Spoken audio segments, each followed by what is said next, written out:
मी शेतकरी विशाल बिराडी आपलं स्वागत करतोय आपल्या यूट्यूब चॅनलमध्ये ज्याचं नाव आहे सोचो जरा हटके. मित्रांनो, आजची व्हिडिओ आहे शेतकऱ्याबद्दल. शेतकरी हा आपल्या शेतीमध्ये कळत न कळत विज्ञानाचा वापर करत असतो. मग आम्ही कोकणातील शेतकरी आमच्या शेती व्यवसायामध्ये विज्ञानाचा वापर कसा करतो हे या व्हिडिओच्या माध्यमातून आपण बघणार आहोत. आम्ही आमच्या शेतामध्ये प्रामुख्याने भाताची शेती करतो. मग ही जर शेती पाहिली तर ह्या शेतीची जी झोडपणी आहे, जो आम्ही शेवटची प्रोसेस भात काढण्याची जी झोडपण्याची जर प्रोसेस पाहिली तर झोडपण्याची जर तुम्ही ही मुवमेंट बघितली तर ही मुवमेंट जवळपास सर्क्युलर मुवमेंट दिसेल.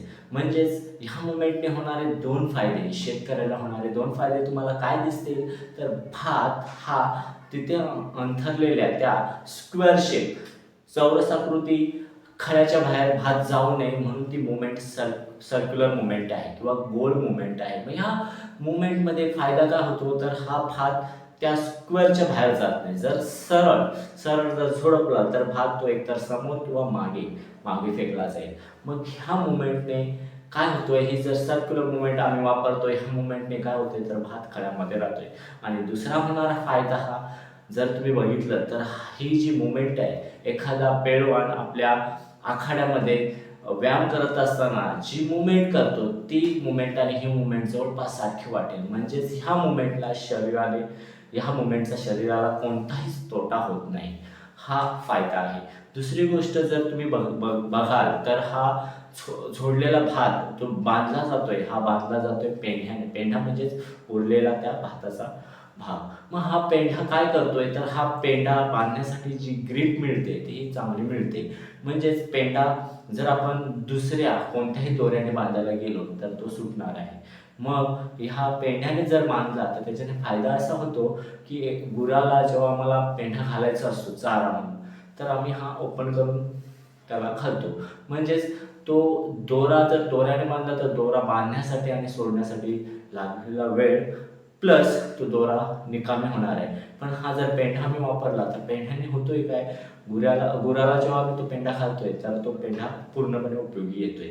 त्याचप्रमाणे जेव्हा भात झोडपल्यानंतर जो भात त्यातली घाण म्हणजेच आपण बोलतो चारा किंवा जे धुळीचे कण काढण्यासाठी आम्ही काय करतो ती त्या प्रोसेसला वारवणी असे बोलतो. वारवताना जर बघितलं तर ह्या वारवणीच्या प्रोसेसमध्येही शेतकऱ्याची मुवमेंट ही तुम्हाला एखादा व्यायाम करत असलेल्या माणसासारखी दिसेल.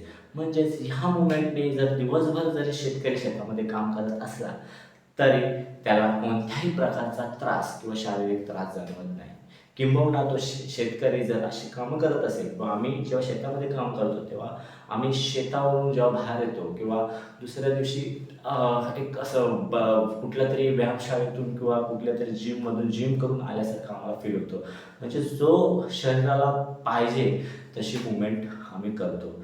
मग हा आम्ही जेव्हा शेतामध्ये काम करत असतो अशा प्रकारे बऱ्याचशा गोष्टीमध्ये आम्ही विज्ञानाचा वापर करत असतो. पण ह्या काही गोष्टी ज्या मी ह्या 1-2 दिवसामध्ये नोटीस केल्या, ज्या विज्ञानाचा वापर आम्ही कळत न कळत आमच्या शेतामध्ये करतो ते तुमच्यासमोर मांडलेलं आहे. जर तुम्हाला व्हिडिओ आवडली असेल तर व्हिडिओला लाईक करा, कमेंट करा आणि व्हिडिओ महत्त्वपूर्ण वाटले असेल किंवा अशाच व्हिडिओ बघायचे असेल तर चॅनलला सबस्क्राईब करा.